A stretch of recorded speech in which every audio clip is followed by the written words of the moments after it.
रहा था, कांप रहा है बैल इतनी पिटाई की। स्वर्ण जटित रथ पर चढ़े हुए राजा परीक्षित ने मेघ गंभीर वाणी में ललकाए, कौन है जो हमारे राज्य में पूजनियों को दंड दे रहा है? अगर कोई देवता भी होगा तो मैं उसकी बाजूबंद से भुजा काट डालूंगा यदि आपको कष्ट दे।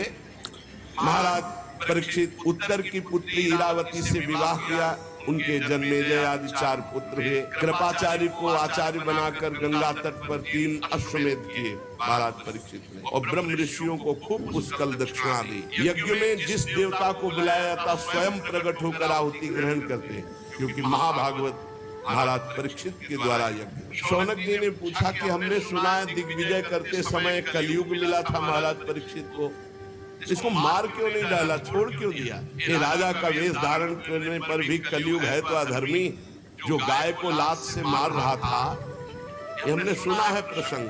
शौनक जी कह रहे तो भगवान श्री कृष्ण की लीला से चरण कमलों से यदि संबंध रखता हो तो अवश्य चर्चा कीजिए, क्योंकि मैं सुनना चाहता हूँ। दूसरी व्यर्थ की बातों से क्या लाभ, उनसे तो समय व्यर्थ नष्ट होता है। प्यारे श्रुति जी, जो लोग चाहते हैं कि मोक्ष मिले या भगवत प्राप्ति हो, उन्हें खूब कानों से भगवत चर्चा सुननी चाहिए और जबान से नाम जप करना चाहिए।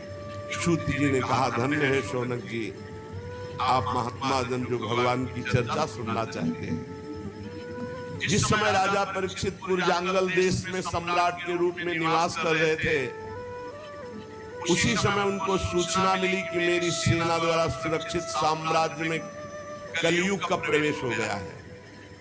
बड़े दुखी हुए कि ये तो बड़ा धर्मी है, ये जहां जहां प्रवेश करेगा धर्म फैलता चला जाएगा।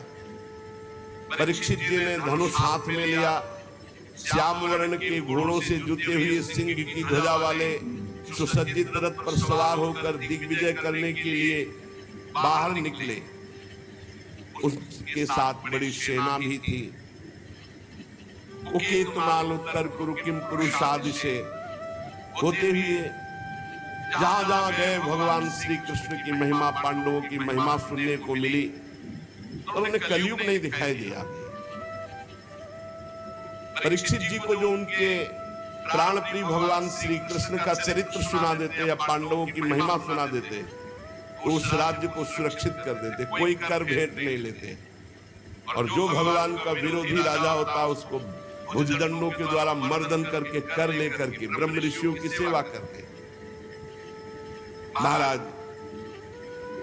आगे देखा कि बैल और एक गाय कुछ बात कर रहे हैं। वो साक्षात बैल के रूप में धर्म थे और गाय के रूप में पृथ्वी थी। महाराज परीक्षित ने दूर से देखा, धर्म ने जो बैल के रूप में थे पृथ्वी से कहा, कल्याणी तुम कुशल से तो हो ना, तुम्हारा मुख श्रीहीन हो रहा है, हमें लगता है कोई भारी दुख है तुम्हें, तुम किस लिए चिंता कर रही हो? कहीं मेरे 3 पैर टूट गए हैं उसके लिए तो तुम चिंता नहीं कर रही हो? संभव है तुम इसलिए चिंता कर रही हो कि दुष्ट कलयुग अब तुम्हारे ऊपर अधर्म आचरण करेगा। हो सकता है तुम इसलिए चिंता कर रही हो कि आज क्या जो समाज आगे आएगा कलयुगी, वो खान पान वस्त्र स्नान स्त्री सहवास में शास्त्रीय नियमों का पालन नहीं करेगा, मनमानी आचरण करेगा, मनमानी व्यभिचार करेगा, मनमानी खाए पिएगा, वो आसुरी भाव को प्राप्त हो जाएगा, राक्षसी स्वभाव को। कहीं तुम भगवान श्री कृष्ण के अंतर्ध्यान हो जाने के कारण तो नहीं दुखी हो? तुम क्यों दुखी हो? पृथ्वी ने कहा,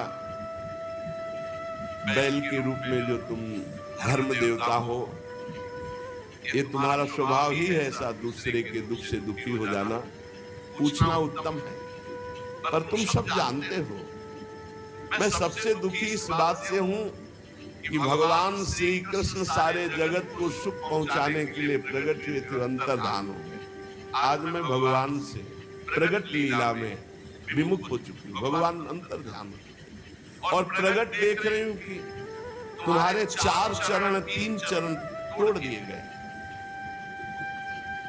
तुमने समस्त सद्गुण वास करते हैं, धर्म, ये 39 अपराकृत गुण जो धर्म को मानता है, धर्म से चलता है, उसमें जागृत हो जाते हैं। सत्य, पवित्रता, दया, क्षमा, त्याग, संतोष, सरलता, सम, दम, तपस्या, समता, तितिक्षा, उपरति, शास्त्र विचार, ज्ञान, वैराग्य, ऐश्वर्य, वीरता, तेज, बल, स्मृति, स्वतंत्रता, कौशल, कांति, धैर्य, कोमलता, निर्भीकता, विनय, शील, साहस, उत्साह, बल, सौभाग्य, गंभीरता, स्थिरता, आस्तिकता, कीर्ति, गौरव, निरहंकारता, ये 39 अपराकृत गुण जिसके हृदय में धर्म वास करता है, उसके हृदय में जागृत हो जाते हैं। एक क्षण के लिए भी भगवान उससे अलग नहीं होते जिसके हृदय में धर्म रहता है। धर्म तुम्हारी दुर्दशा कर दी इस कलयुग ने। मुझे बड़ा शोक हो रहा है, मुझे साधु महात्माओं के लिए शोक हो रहा है, मुझे धर्म के लिए शोक हो रहा है, मुझे भगवान के अंतर्धान हो जाने के लिए शोक हो रहा है। मैं अभागिनी हूं। मुझे सौभाग्य पर शायद गर्व हो गया था कि भगवान के चरण चिन्हों से मैं युक्त हूं। मेरे शायद उसी गर्व का मुझे दंड मिला है कि आज मैं अभागिनी हो गई, भगवान अंतर्ध्यान हो गए। सूत जी कहते हैं, परीक्षित जी संवाद सुन रहे थे, उन्होंने देखा कि राजा का तो वेश है और ये दुष्ट पैर से गाय को मार रहा है, पैर से बैल को मार रहा है, डंडे से पिटाई कर रहा है, और ये ऐसा समझ रहा है कि यही राजा है। कांप रहा है बैल इतनी पिटाई की, भयभीत होकर मलमूत्र का त्याग कर रहा है, बहुत मार रहा है। गाय को बार बार पैरों से मार रहा है।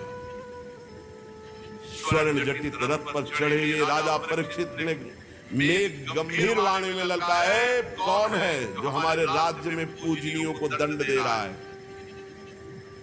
मैं बलवान हूं, मैं उसी वंश का हूं जिसमें महाराज युधिष्ठिर, भीमसेन, अर्जुन, उनके चले जाने पर तो ऐसा मत समझ कि उनका बल नहीं रह गया। तू कौन है जो मेरा भय नहीं मान रहा और गाय और बैल को दंड दे रहा है? अरे भेष तो तूने नट की भांति राजा का बना रखा है, आचरण पाप और अधर्म के कर रहा है।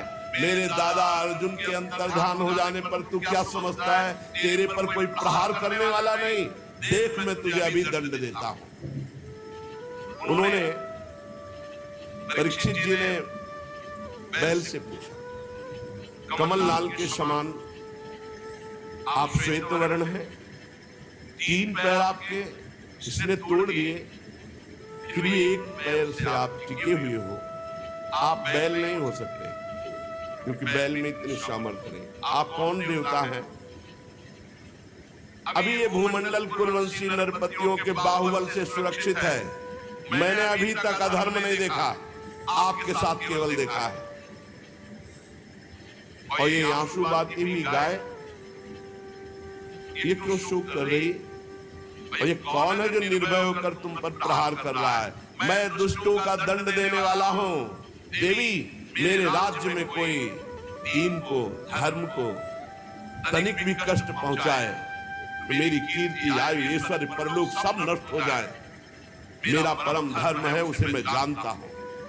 सुरभिनंदन, आप 4 पैर वाले हैं, 3 पैर आपके तोड़ दिए। आप कौन हैं? आपका कल्याण हो, आप बताइए।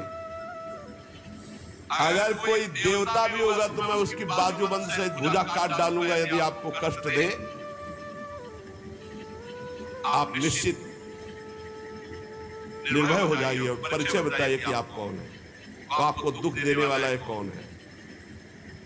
धर्म ने कहा, राजन देखो, धर्म कभी किसी का दोष वर्णन नहीं करता, साक्षात धर्म बोल रहे। धर्म ने कहा, राजन आप महाराज पांडु के वंशज हैं, आपका इस प्रकार आश्वासन देना आपके योग्य है, क्योंकि आपके पूर्वजों के श्रेष्ठ गुणों ने भगवान श्री कृष्ण को उनका सारथी और दूत तक बना दिया।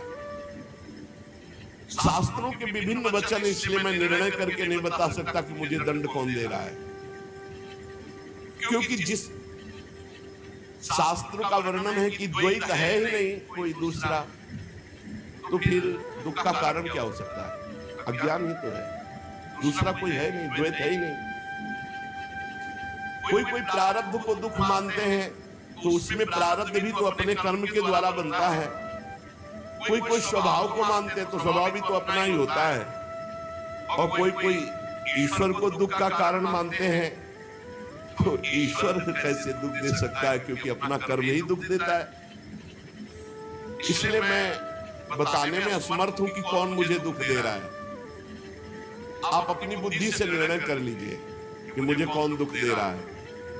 ये बात सुनकर के बहुत प्रसन्न हुए परीक्षित और समझ गए। परीक्षित ने कहा, मैं जान गया तुम बैल नहीं हो, तुम साक्षात धर्म हो, क्योंकि धर्म कभी किसी को दोषी नहीं ठहराता।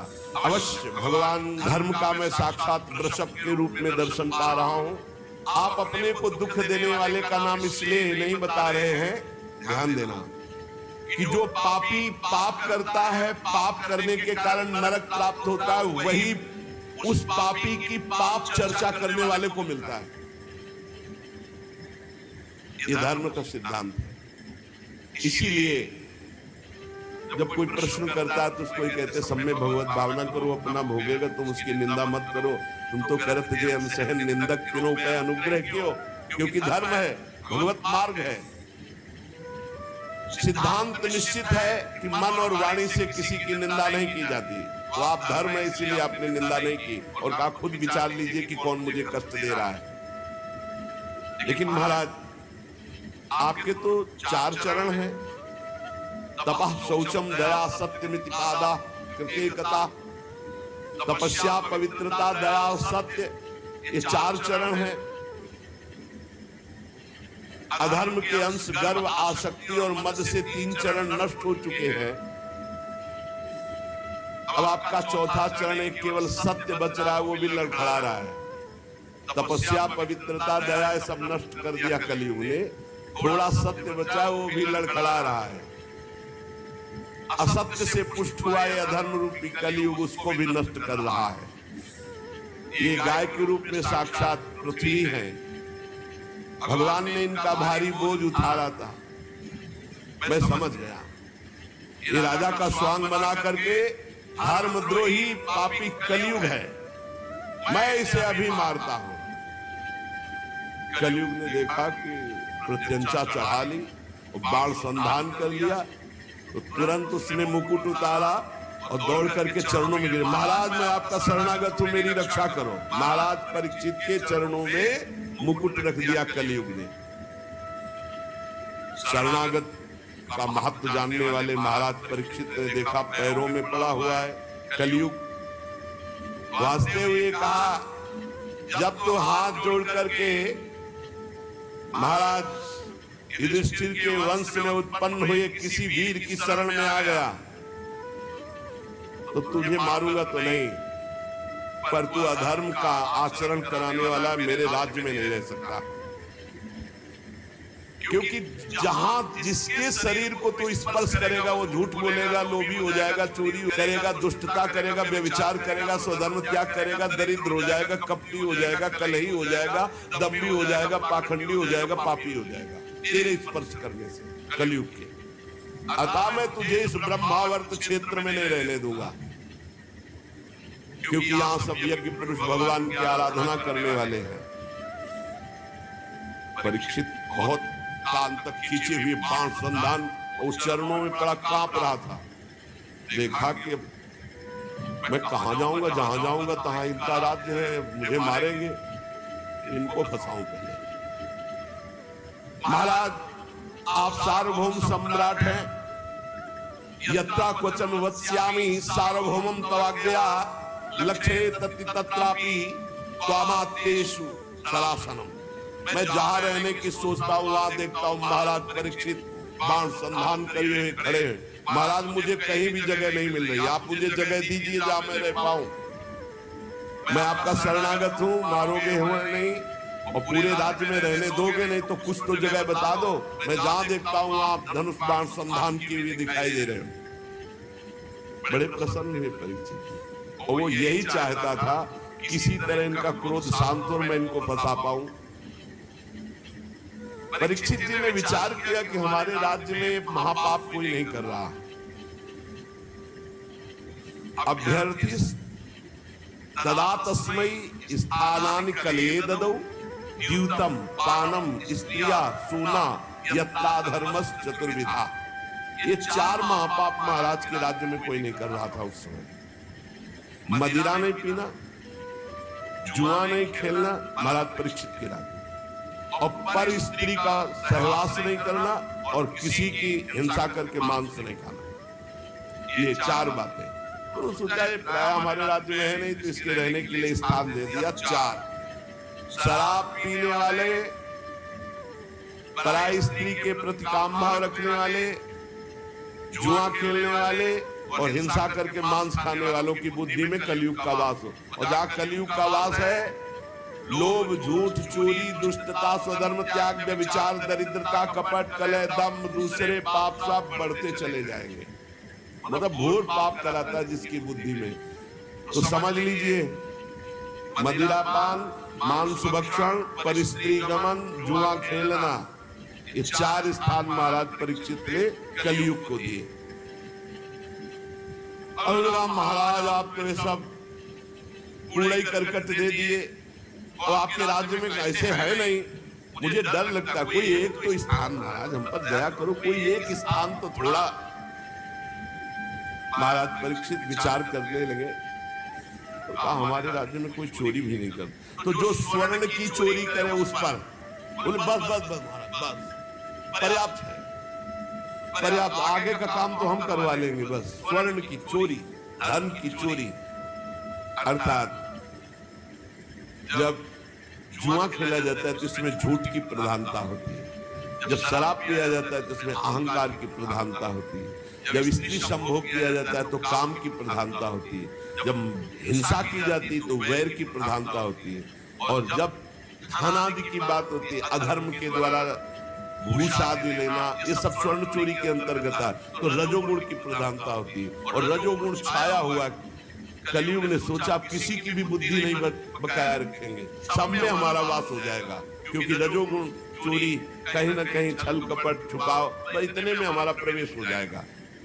परीक्षित ने 5 स्थान दिए, जुआ खेलना, शराब पीना, परस्त्री गमन करना, हिंसा मांस खाना, और रजोगुण चोरी करना, छल कपट किसी भी तरह से धन का अपहरण करना। कलयुग 5 स्थान का वास स्वीकार करके बड़ी सावधानी से देखने लगा कि किसमें झूठ है, किसमें अहंकार है, किसमें काम है, किसमें वैर है, किसमें रजोगुण है। कौन शराब पीता है, कौन परस्त्री गमन की भावना रखता है, कौन मांस खाता है, कौन जो मिले बस। और चोरी तो बढ़ना शुरू हो गया, बुद्धि भ्रष्ट कर दी। राजा परीक्षित ने अपने पुण्य बल से धर्म के 3 चरण जोड़ दिए, तपस्या, पवित्रता और दया, और चौथा तो सत्य था। आश्वासन दिया जब तक हमारा राज्य है तब तक आप सुरक्षित रहेंगे। अभिमन्यु नंदन राजा परीक्षित बड़े प्रभावशाली। श्रुति जी कहते हैं अद्भुत कर्मा भगवान श्री कृष्ण की कृपा से राजा परीक्षित अपनी माता की कोख में अस्वस्थामा के ब्रह्मास्त्र से भगवान की कृपा से नहीं झेले, भगवान का दर्शन पाया। लेकिन एक घटना घट गई कि एक छोटे ब्रह्म ऋषि बालक के शाप ने उनको भस्म कर दिया। तक्षक सर्प काटेगा आज के 7वें दिन और तुम मर जाओगे। तो वो बात ऐसी, ब्रह्मास्त्र नहीं जला पाया, लेकिन ब्रह्म ऋषि के वाक अस्त्र ने भस्म कर दिया। पर प्राण उनके भयभीत नहीं हुए। वो गंगा तट का आश्रय लेकर भगवान सुखदेव जी के मुख से श्रीमद् भागवत सुनकर भगवत प्राप्ति की। कलयुग में एक बहुत बड़ा गुण है, इसीलिए परीक्षित ने इसको मारा नहीं। इसमें मन से पाप करने पर कोई दंड नहीं मिलेगा। अन्य युगों में मन से भी मानसिक पाप का भी दंड मिलता था। इसमें जब तक शरीर से कर्म नहीं बनेगा तब तक उसका पाप दंड नहीं मिलेगा। और पुण्य तो मन से करने पर लाभ में प्राप्त हो जाएगा। जैसे चलते हैं, कल जो है वृंदावन की परिक्रमा लगा, अचानक कोई घटना घटी, कोई ऐसा आप नहीं कर पाए तो आपको वो मिलेगा। कलयुग का एक बहुत बड़ा प्रताप कि इसका मानसिक संकल्प से पुण्य कर्म तो प्राप्त हो जाता है, लेकिन पाप कर्म का फल नहीं मिलता। गोस्वामी जी ने भी लिखा है, कलिकर एक पुनीत प्रतापा, मानस पुण्य होए और नहीं पापा। तो यहाँ कह रहे बड़ा भारी इसमें लाभ है। अगर मानसिक पाप का फल मिलता तो हमें लगता है कि नरक ही मिलता और कोई रास्ता ही नहीं रहता, क्योंकि मन तो गंदी गंदी बातें सोचता रहता है। परंतु पाप कर्म तभी लागू होगा जब शरीर से क्रिया होगी, संकल्प मात्र से नहीं। और ये कलयुग प्रमादी लोगों पर ज्यादा आक्रमण करता है, जो समय व्यर्थ करते हैं। नाम जप करो, भगवत लीला गायन करो, कभी कहाँ कलयुग है, कहाँ इस समय कलयुग है। जब भगवत चर्चा सुन रहे, भगवत नाम कीर्तन, भगवत भजन, तो अब बैठ के इधर उधर भोगों का चिंतन करोगे, गंदी बातों का। तो भगवान श्री कृष्ण चंद्रजू के चरण कमलों का मादक मधुर मधु संतों के संग से प्राप्त होता है।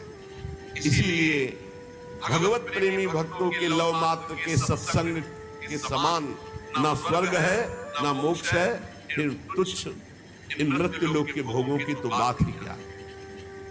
महाराज, हम भगवान श्री कृष्ण की लीलाओं से भरे हुए पावन चरित्र को सुनना चाहते हैं। सूत जी ने कहा, अहो आप महात्माओं के संग से आज मेरा जन्म धन्य हो गया, क्योंकि जब महापुरुषों से बातचीत करने का अवसर मिल जाता है तो सारे पाप नष्ट हो जाते हैं, हृदय पवित्र हो जाता है बातचीत मात्र से। वास्तव में अनंत भगवान की हम पर बड़ी कृपा है, जो आप 88,000 ऋषि बैठकर भगवत चर्चा सुन रहे हैं और बार बार प्रश्न करते हैं भगवान की लीला कथा का। भगवान के गुणों की क्षमता भी जब कोई नहीं कर सकता तो उनसे बढ़कर कोई हो ही कैसे सकता है।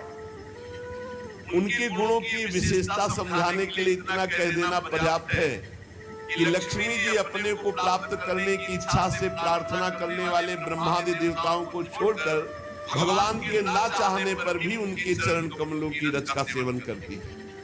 ब्रह्मा जी ने भगवान के चरणों का प्रक्षालन करने के लिए जो जल समर्पित किया, वही जल गंगा जी के रूप में आज त्रिभुवन को पावन कर रहा है, और भगवान देवादिदेव महादेव अपने माथे पर उसे धारण किए हुए हैं। ऐसी अवस्था में त्रिभुवन में श्री कृष्ण के अतिरिक्त भगवान शब्द का दूसरा और क्या अर्थ हो सकता है। सूत जी कहते हैं, जिनके प्रेम को प्राप्त करके धीर पुरुष बिना किसी हिचक के देह के आदि की दृढ़ आसक्ति को छोड़ देते हैं, उन परमहंसों के स्वामी, परमहंसों की प्रिय आत्मा भगवान श्री कृष्ण की आराधना की सिवा हम किसकी आराधना करें। ऋषियों, जैसे पक्षी अपनी शक्ति के अनुसार आकाश में उड़ते हैं, वैसे ही विद्वान लोग अपनी अपनी बुद्धि के अनुसार भगवान की लीला चरित्रों का गायन करते, पर पार कोई नहीं पा सकता। एक दिन की बात है कि राजा परीक्षित धनुष लेकर वन में शिकार खेलने के लिए निकले। ये शिकार मांस भक्षण के लिए नहीं होता था, ये उन पशुओं का शिकार होता था जो रोगी पशु होते थे, जिनसे संक्रमण। सैनिक और व्यवस्था चक्रवर्ती सम्राट है, कोई साधारण आदमी थोड़ी है कि धनुष बाण उठाया और शिकार को चल दिए। पूरा वैभव, बड़े बड़े सरोवर, बड़े हुक्म कर देते तो कौन सी बात थी जो वहां पूर्ण ना हो जाती। लेकिन सबको छोड़कर अकेले एक ऋषि के आश्रम में रोक दिया। ऋषि के आश्रम में देखा, वहां शांत भाव, शरीर देह भाव से ऊपर उठे हुए समाधि में स्थित महापुरुष, जिनके इंद्रिय प्राण मन बुद्धि सब ब्रह्माकार है, प्राण भी संचलित नहीं हो रहे, शांत ब्रह्म में स्थित ऐसी समाधि, जड़ की तरह, ठूठ की तरह एकदम। बस जागृत स्वप्न सुषुप्ति तीनों अवस्थाओं से ऊपर तुरी पद में स्थित महापुरुष, जटाएं बिखरी हुई, कृष्ण मृग चर्म नीचे धारण के। परीक्षित जी वहां गए और कहा, मैं प्यासा हूं, सुनो मेरा गला सूख रहा है, पानी पिलाओ। कभी ऐसा नहीं। ब्रह्म ऋषि के आश्रम में ऐसा आदेश चक्रवर्ती सम्राट होते, कभी ऐसा नहीं। ताज उतार करके वहां में मरा हुआ सर्प, समीक ऋषि नाम उनका जो समाधिस्थ है, और वो दूसरे ऋषि कुमार गए और श्रृंगी ऋषि से कहा कि बड़ी बड़ी बातें खेल में मारता था, मैं आज तेरे पिता के गले में मरा हुआ सांप डाल दिया। चक्रवर्ती सम्राट परीक्षित ने दुर्व्यवहार किया, अपमान किया, भला कुछ कर ले तो। श्रृंगी ऋषि ने कहा सत्य सत्य, स्नान कर रहे थे अभी बालक थे, सत्य, उनका पक्का त्रिकाल सत्य, ऐसा ही किया है महाराज परीक्षित ने। उन्होंने कहा हो अधर्मा पालानाम पीवनाम बलिभुजामिव स्वामिन यघम यद दासानाम द्वारपानाम सुनामिव। ये चक्रवर्ती सम्राट कहलाने वाला ये उच्छिष्ट भोजी कौआ इतना संड मुसंड हो गया कि हम ब्रह्म ऋषियों की मर्यादा को भंग कर रहा है। ये हमारा दास होकर दरवाजे पर रहना चाहिए, घर में जाकर स्वामी का अपमान करने का अधिकार इसको किसने दिया? ब्रह्म ऋषियों के सामने सब झुकते हैं, सब सेवक है, इसे द्वार पर खड़े रहना चाहिए था। एक घर में घुस करके ऐसा अपराध कैसे कर दिया? क्या समझता है? भगवान श्री कृष्ण परमधाम चले गए तो कोई शासन करने वाला नहीं। अरे हम ब्रह्म ऋषि बालक हैं, आज इस मर्यादा तोड़ने वाले उद्दंड राजा को मैं दंड दूंगा। ऐ ऋषि बाल को मेरा तपोबल देखो।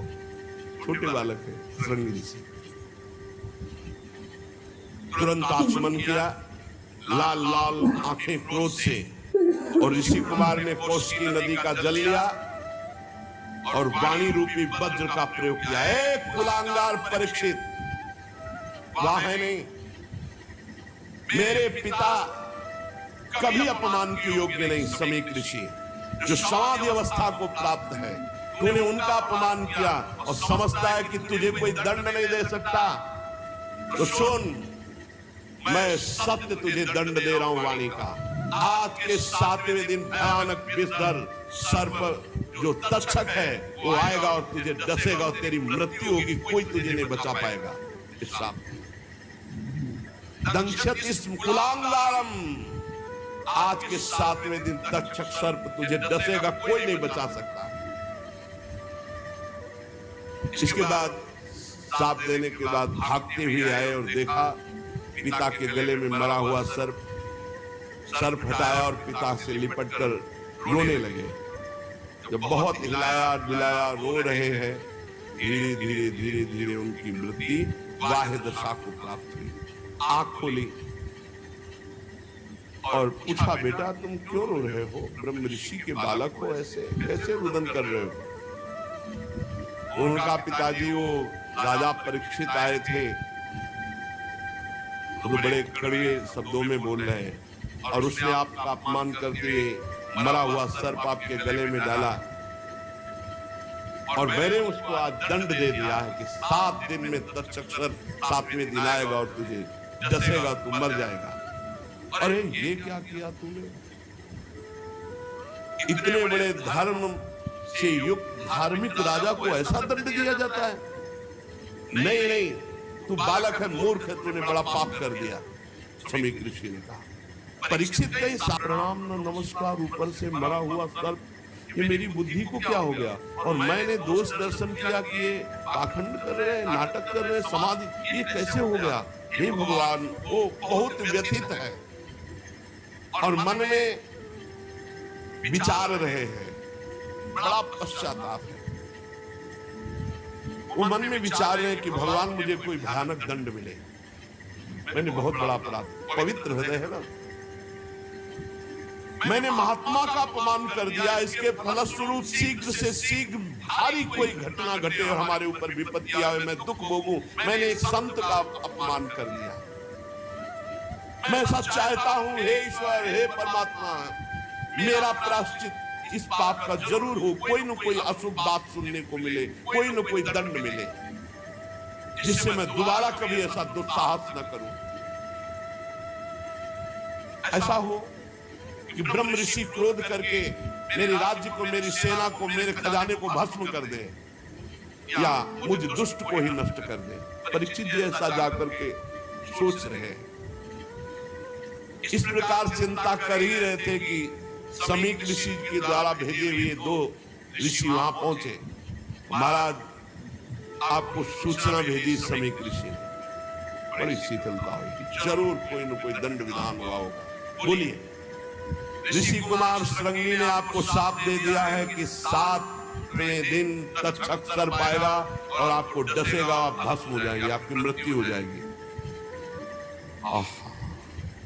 वो मना ही रहे थे, उनका हृदय बड़ा शीतल हुआ और उनका भगवान श्री कृष्ण ने अपनापन निभाया और मुझे दंड दिया। बहुत अच्छा लगा, क्योंकि मेरे द्वारा अपराध हुआ था। मैं मांग रहा था कि मुझे कोई प्रायश्चित करने के लिए अवसर मिले, दंड मिले। अब मुझे 7 दिन भगवान श्री कृष्ण के चरणों में मन लगाकर 7वें दिन शरीर छोड़ना है। महाराज जन्मेजय को राज्याभिषिक्त किया। आज के बाद न जबान में पानी जाएगा, न अन्न जाएगा। संपूर्ण राज्य सुख का त्याग कर गंगा के तट पर बैठ गए। जो गंगा जी भगवान का चरण धोवन है, लोकपालों सहित समस्त लोगों को पावन करती हुई गंगा जी उन्हीं के समीप जाकर मरणासन व्रत लिया। ना गंगा का किनारा छोड़ेंगे, ना एक बूंद जल पाएंगे, ना एक टुकड़ा अन्न पाएंगे। पूरा राज्य का मोह, परिवार का मोह, शरीर का मोह त्याग दिया। जो ही बड़े बड़े ब्रह्म ऋषियों में चर्चा फैली कि परीक्षित जी को ऐसा साप, और परीक्षित जी अनशन आमरण व्रत लेकर गंगा तट पर बैठ गए हैं, तो बड़े बड़े ऋषि मुनि वहां आने लगे। देखो ये भगवान की कृपा पात्र पर कैसी कृपा होती है। उस समय सबसे पहले अत्रि जी पधारे, फिर वशिष्ठ जी, च्यवन जी, शरद्वान, अरिष्टनेमि, भृगु, अंगिरा, पराशर, विश्वामित्र, परशुराम, उतथ्य, इंद्र प्रमद, इद्मवा, मेधातिथि, देवल, आरिष्टसेन, भरद्वाज, गौतम, पिप्पलाद, मैत्रेय और कवश, अगस्त, नारद, व्यास, बड़े बड़े ब्रह्म ऋषि, अरुणादि राज ऋषि, ये सब विश्व में जब हाहाकार मच गया कि महाराज परीक्षित को शाप मिला श्रृंगी ऋषि का, 7वें दिन तक्षक सर पाएगा और भस्म कर देगा, तो वो गंगा के किनारे आमरण अनशन व्रत लेकर बैठ गए। परीक्षित जी सबकी पूजा करते हैं, सबके चरणों में सिर रखकर वंदना करते हैं। जब सब बैठ गए, महाराज परीक्षित ने फिर से प्रणाम किया और खड़े होकर शुद्ध हृदय से अंजलि बांधकर कहा, राजा परीक्षित ने कहा, आज मैं अपने मुख से कह सकता हूं कि मैं समस्त राजाओं में धन्य हूं, क्योंकि आप सब महात्मा हमें दर्शन देने के लिए आए। मैं धन्याति धन्य हूं। आप महापुरुषों का प्रेम मैंने किसी को बुलाया नहीं, आप स्वयं आए हैं, इसलिए मैं अपने को धन्य कह रहा हूं।